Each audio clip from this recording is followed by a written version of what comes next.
नमस्कार विद्यार्थी मित्रांनो, मी प्राध्यापक डॉक्टर संजय बाबूराव सांगळे, सहाय्यक प्राध्यापक भूगोलशास्त्र विभाग, राव बहादूर नारायणराव बोरावके महाविद्यालय श्रीरामपूर। विद्यार्थी मित्रांनो, आपण मानवी भूगोलामधील प्रकरण क्रमांक 8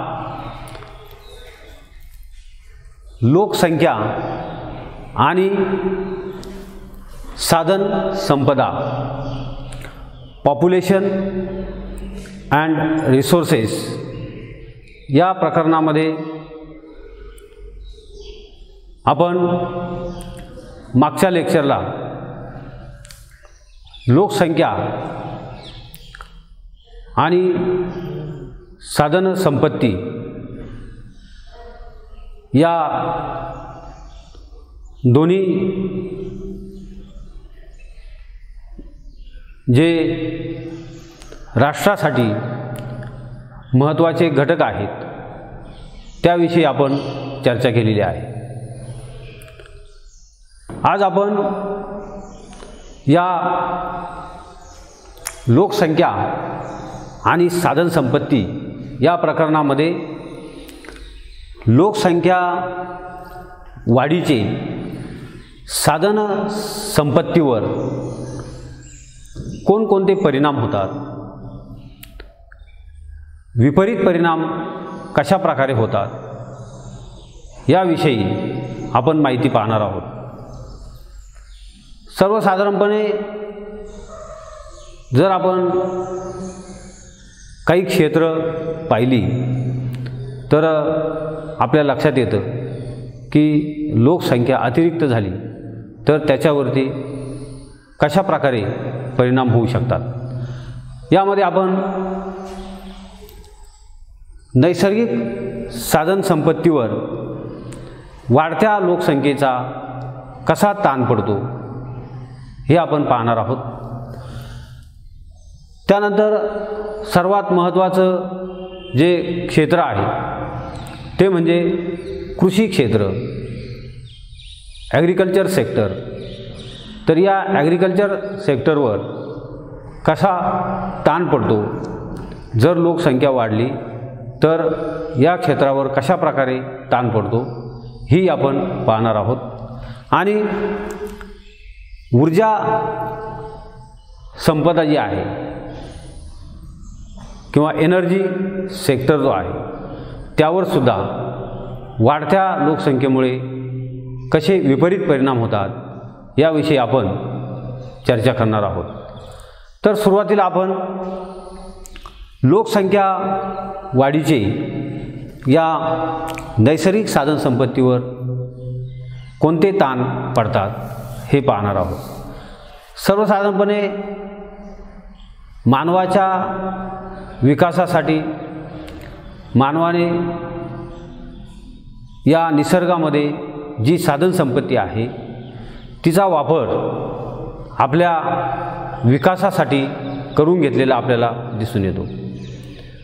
आणि त्या दृष्टिकोनातून जर आपण पाहिलं तर जेव्हा कोणत्याही देशाची लोकसंख्या ही प्रमाणापेक्षा अधिक होते म्हणजे अतिरिक्त होते, अशा वेळी त्या देशातील साधन संपत्तीवर निश्चितपणाने ताण पडतो आणि या वाढत्या लोकसंख्येच्या गरजा पूर्ण करण्यासाठी ही साधन संपत्ती मोठ्या प्रमाणात वापरली जाते।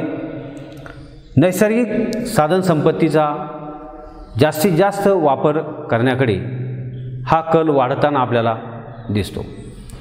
मग आज जगभरामध्ये चीन किंवा भारत या देशांची लोकसंख्या ही सर्वाधिक आहे। मग पर्यायाने या देशामधील जी नैसर्गिक साधन संपत्ती आहे त्यावर आपल्याला ताण पडलेला दिसून येतो। जास्तीत जास्त साधन संपत्तीचा वापर करून रिसोर्सेस निर्माण केले जातात आणि ठराविक काळापर्यंत ही परिस्थिती आपल्याला बघायला मिळते। त्यानंतर मात्र अतिरिक्त लोकसंख्या ही घातक ठरू शकते किंवा त्याचे विपरीत परिणाम हे दिसू लागतात। तर नैसर्गिक साधनसंपत्तीचा कसा उपयोग केला जातो हेही महत्त्वाचं आहे। ही साधनसंपत्ती जर पर्याप्त वापरली तर निश्चितपणाने त्या ठिकाणी ही साधनसंपत्ती उपयोगात आणता येते। मानव हा साधनसंपत्तीचा जसा उपभोक्ता आहे तसा तो निर्माताही आहे। म्हणजे नैसर्गिक साधनसंपत्तीचा तो स्वतःसाठी उपयोग करून घेतो आणि तो ती संपत्ती निर्माणसुद्धा करतो आणि म्हणून मानवाची जशी प्रगती होत जाते या प्रगतीवरच त्या देशाची साधनसंपत्ती आणि त्या साधनसंपत्तीचा वापर हा अवलंबून असतो। साधनसंपत्तीचा जास्तीत जास्त उपभोग हा मानव घेण्याचा प्रयत्न करतो। तर आपण पाहतो की 18व्या शतकामध्ये इंग्लंडमध्ये औद्योगिक क्रांती झाली आणि त्यानंतर या औद्योगिक क्रांतीचं लोण संपूर्ण जगामध्ये पसरलं आणि त्यामुळे औद्योगिक क्रांतीनंतर प्रत्येक देशातील साधनसंपत्तीचा अतिरिक्त वापर सुरू झाला आणि लोकसंख्यासुद्धा ही वाढत चालली आणि मग या वाढत्या लोकसंख्येला अन्नधान्याची गरज भासू लागली। अन्नधान्य निर्माण करण्यासाठी त्या ठिकाणी शेती विकसित करावी लागली आणि जसा शेतीचा विकास होत गेला तसं मग जंगल व्याप्त क्षेत्र जे आहे ते कमी कमी होताना आपल्याला दिसतं। शेतजमीन सिंचनाखाली अन्न आवश्यक ठरलं, कारण अन्नधान्याचं उत्पादन जर वाढवायचं असेल तर शेती जलसिंचनाखाली आणली पाहिजे आणि मग जर शेती जलसिंचनाखाली आणायची असेल तर नद्यांवरती धरणं बांधली पाहिजे आणि ही धरणं बांधल्यामुळे त्या धरणाच्या क्षेत्रामध्ये असणारी जी नैसर्गिक साधनसंपत्ती आहे ती पाण्याखाली गेली किंवा जंगल त्या ठिकाणी पाण्याखाली गेलेलं आपल्याला दिसून येतं। हे अनेक धरणं जी आहे त्या धरणाच्या पाणलोट क्षेत्रामध्ये त्या ठिकाणी अनेक शेकडो एकर जमीन ही पाण्याखाली गेली, अनेक लोक त्या ठिकाणी विस्थापित झाले आणि त्यांच्या समस्या आजही आपल्याला तशाच दिसतात। शेतजमीन जलसिंचनाखाली आणण्यासाठी मोठमोठी धरणं बांधली गेल्यामुळे पर्यायाने त्या ठिकाणी समस्या निर्माण झाल्या, पर्यावरणाच्या समस्या निर्माण झाल्या किंवा उद्योगधंद्यांना जो कच्चा माल लागतो तो कच्चा माल जो आहे तो उदाहरणार्थ समजा लोखंड किंवा बॉक्साईट यासारखा कच्चा माल हा जो उद्योगांना लागतो त्यासाठी खाणकाम करावं लागतं आणि खाणकाम केल्यामुळे पुन्हा प्रदूषण त्या ठिकाणी वाढतं। दुसऱ्या बाजूला जर आपण पाहिलं तर निसर्गाचा ऱ्हास होतो, जंगलं किंवा झाडं तोडावी लागतात। अशा प्रकारे जमीन आणि नैसर्गिक साधनसंपत्ती यावर या वाढत्या लोकसंख्येचा ताण निर्माण झालेला आपल्याला दिसून येतो। प्रदूषणामध्ये वाढ होते आणि या सर्वांचा जर आपण विचार केला तर एकूणच परिसंस्था जी आहे किंवा इकोसिस्टम जी आहे ती त्या ठिकाणी धोक्यात आलेली आपल्याला दिसून येते। हे मानवाचा जो स्वभाव आहे तो हावरट स्वभाव आहे किंवा संचय करण्याची जी वृत्ती आहे, या संचय करण्याच्या वृत्तीमुळे निसर्गाचा ऱ्हास मोठ्या प्रमाणात झालेला आपल्याला दिसून येतो. त्यानंतर दुसरं जर आपण लोकसंख्या वाढीचा परिणाम पाहिला तर कृषी क्षेत्रावर लोकसंख्या वाढीचे विपरीत परिणाम झालेले आपल्याला दिसून येतात. मानवाला जगण्यासाठी अन्न, वस्त्र, निवारा या त्याच्या महत्त्वाच्या गरजा आहेत आणि या गरजांच्या पूर्ततेसाठी त्याने या निसर्गामधील नैसर्गिक संपत्तीचा वापर मोठ्या प्रमाणात केलेला आपल्याला दिसून येतो. आणि मग अन्नधान्याची गरज भागवण्यासाठी कृषी क्षेत्रावर त्याला अवलंबून राहावं लागतं. वाढत्या लोकसंख्येला अन्नाची प्राप्ती करून देण्यासाठी शेती व्यवसाय विकसित करावा लागतो आणि जशी अन्नधान्याची मागणी वाढते, अन्नाची गरज भागवण्यासाठी जास्तीत जास्त जमीन ही शेतीखाली आणावी लागते आणि वेळप्रसंगी माळरान असेल किंवा जंगल असेल ते तोडावं लागतं. त्या ठिकाणी शेती करावी लागते आणि शेतीखाली जमीन आणून अन्नधान्याचं उत्पादन हे वाढवावं लागतं. त्यामुळे जंगल संपदा, गवताळ प्रदेश हे नष्ट होतात आणि पर्यायाने नैसर्गिक साधनसंपत्तीवर ताण पडतो किंवा कृषी क्षेत्र वाढल्यामुळे त्या ठिकाणी पर्यावरण एका बाजूला धोक्यात आलेलं आपल्याला दिसून येतं. पारंपरिक शेती जर आपण पाहिली तर ही शेती अन्नाची गरज भासू शकत नाही, भागवू शकत नाही. त्यामुळे मानवाने शेतीमध्ये आमूलाग्र बदल केलेला आपल्याला दिसून येतो. शेती क्षेत्रामध्ये क्रांती झालेली आपल्याला दिसून येते. उत्पादन वाढवण्यासाठी मानवाने शेतीमध्ये आधुनिक तंत्रज्ञानाचा वापर सुरू केला. वाढत्या लोकसंख्येला अन्नधान्याचा पुरवठा करण्यासाठी या शेतीमध्ये अधिक उत्पादन घेण्याची गरज मानवाला भासू लागली आणि मग यातून हाय इल्डिंग व्हरायटीज किंवा ज्याला आपण हायब्रिड असं म्हणतो, या बियाणांचा शोध लागला आणि उत्पादनामध्ये प्रचंड वाढ झाली. या उत्पादनामध्ये वाढ होण्यासाठी 1965-66ला डॉक्टर स्वामीनाथन यांच्या मार्गदर्शनाखाली भारतामध्ये हरित क्रांती झाली, ग्रीन रिव्होल्यूशन.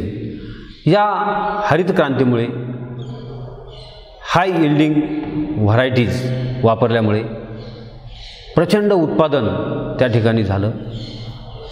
पंजाबमध्ये मोठ्या प्रमाणात गव्हाचं उत्पादन झालं आणि रासायनिक खतांचा वापर प्रचंड झाला. बी बियाणे, हायब्रिड बी बियाणे, रासायनिक खते यांचा वापर मोठ्या प्रमाणात झाल्यामुळे त्या ठिकाणी प्रचंड उत्पादनामध्ये वाढ झाली आणि भारत हा अन्नधान्याच्या बाबतीमध्ये स्वयंपूर्ण झाला. त्यापूर्वी आपल्याला अन्नधान्य आयात करावं लागत असे, परंतु या हरित क्रांतीमुळे वाढत्या उत्पादनामुळे भारतामध्ये अन्नधान्याचं उत्पादन मोठ्या प्रमाणात झालं. वाढत्या लोकसंख्येला या हरित क्रांतीची गरज होती, परंतु दुसऱ्या बाजूला जर आपण पाहिलं तर या वाढत्या उत्पादनामुळे शेती क्षेत्रावर त्याचे दूरगामी परिणाम झालेले आपल्याला दिसून येतात. रासायनिक खतांचा अतिवापर केल्यामुळे जमिनी नापिकी बनल्या, अतिजलसिंचनामुळे जमिनी क्षारफळ बनल्या आणि शेती हा जो व्यवसाय आहे तो अडचणीत आलेला आपल्याला दिसून येतो. आधुनिक शेतीमध्ये अन्नधान्याचं उत्पादन वाढलं, परंतु एक वेळ अशी आली की अशा ज्या जमिनी आहेत त्यानंतर ओसाड झालेल्या आपल्याला दिसतात. याचा विपरीत परिणाम हा या कृषी क्षेत्रावर झालेला आहे. उत्पादन वाढीसाठी शेतजमिनीमधून 2-3 पिके घेण्याचा त्या ठिकाणी घाट घातला गेला आणि जमीन सारखी पिकाखाली असल्यामुळे जमिनीचा कस, जमिनीची क्षमता कमी झाली, जमिनी निकृष्ट प्रकारच्या बनल्या, जमिनीचा भुसभुशीतपणा कमी झाला आणि जमिनीला जी प्रतवारी किंवा पोत किंवा टेक्स्चर जो आवश्यक असतो तो त्या ठिकाणी राहिला नाही आणि पर्यायाने पुन्हा त्या ठिकाणी उत्पादन क्षमता ही घटलेली आपल्याला दिसून येते.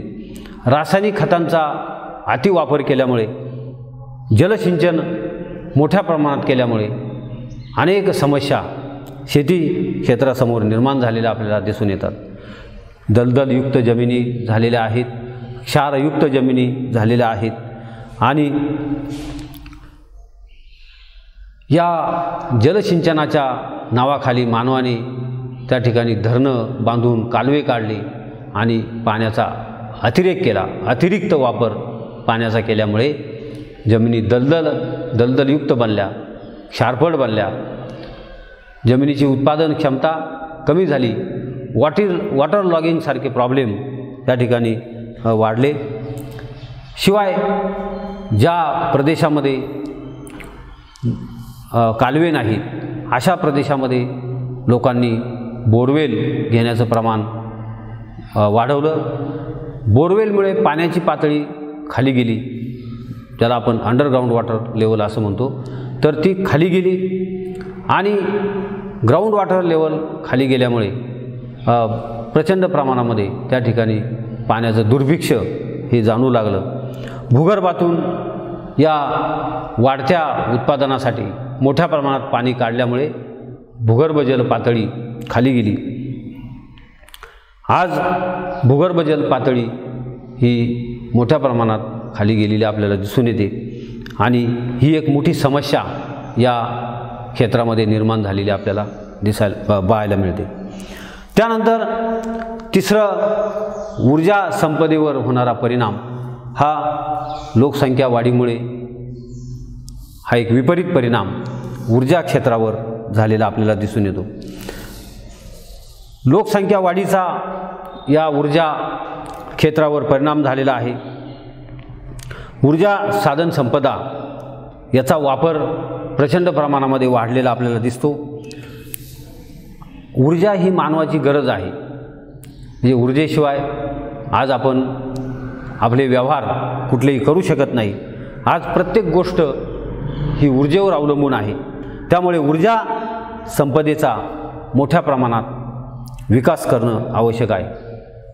ऊर्जा संपदा विकास म्हणजे ऊर्जा संपदेचा पुरेपूर आणि योग्य वापर करणे हा एक या ठिकाणी महत्त्वाचा भाग मानला जातो. या ऊर्जा क्षेत्रामध्ये नवनवीन ऊर्जा स्रोतांचा त्या ठिकाणी शोध घेणं महत्त्वाचं आहे. प्रचंड प्रमाणात वाढणाऱ्या लोकसंख्येला ऊर्जा ही त्या ठिकाणी तेवढीच लागते आणि म्हणून नवीन ऊर्जा स्रोतांचा शोध घेणं सतत सुरू आहे. शेती, उद्योगधंदे, वाहतूक विकासासाठी ऊर्जा संपदेची आवश्यकता असते. जेवढा ऊर्जा संपदेचा विकास होतो तेवढाच राष्ट्रीय विकास हा होत असतो आणि म्हणून नवनवीन ऊर्जा क्षेत्र ही निर्माण झालेली आपल्याला दिसून येतात. ऊर्जा संपदेचा विकास लोकसंख्या वाढीच्या प्रमाणामध्ये जर झाला तर त्या ठिकाणी वाढत्या लोकसंख्येला ही ऊर्जा पुरते. परंतु जर ऊर्जा कमी पडू लागली तर त्या ठिकाणी उपलब्ध साधनसंपदेवर ताण पडतो आणि मग या संपदेचा अयोग्य वापर सुरू होतो. म्हणून ऊर्जा क्षेत्र हे महत्त्वाचं मानलं जातं. ऊर्जा संपदा अपुरी पडू लागली की इतर साधनसंपत्तीचा वापर व्यवस्थित होत नाही आणि मग देश हा अशावेळी संकटामध्ये येऊ शकतो. म्हणजे अतिरिक्त लोकसंख्या ही ऊर्जा क्षेत्रावर विपरीत परिणाम करते.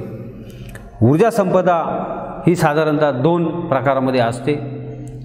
एक विनाशी किंवा ज्याला आपण जी संपणारी आहे अशा प्रकारची ऊर्जा ही विनाशी असते आणि अविनाशी हे नॉन रिन्युएबल आणि रिन्युएबल अशा प्रकारची ऊर्जा ही उपलब्ध असते निसर्गामध्ये. विनाशी ऊर्जा पारंपरिक ऊर्जा म्हणून ओळखली जाते.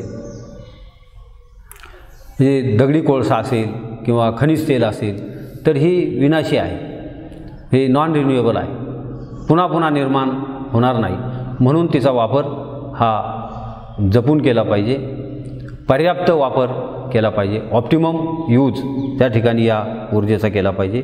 तर अविनाशी ऊर्जा ही अपारंपरिक ऊर्जा म्हणून मानली जाते. यामध्ये त्या ठिकाणी शक्ती साधने ही महत्त्वाची असतात. सौर ऊर्जा, पवन ऊर्जा किंवा समुद्राच्या लाटांवरती जी ऊर्जा तयार केली जाते त्याला भरती ऊर्जा असं म्हणतात. तर ही ऊर्जा अपारंपरिक ऊर्जा स्रोत मानली जाते. ही ऊर्जा कधीही न संपणारी आहे आणि म्हणून या ऊर्जेचा उपयोग आज मोठ्या प्रमाणामध्ये वाढताना आपल्याला दिसतो आहे. जर ऊर्जा संपली तर अनेक समस्यांना तोंड द्यावे लागणार आहे. त्यामुळे अपारंपरिक ऊर्जा स्रोतांचा वापर वाढवणे हे अपरिहार्य बनलेलं आहे. आणि अपारंपरिक ऊर्जा निर्मितीचे तंत्रज्ञान हे महागडे आहे.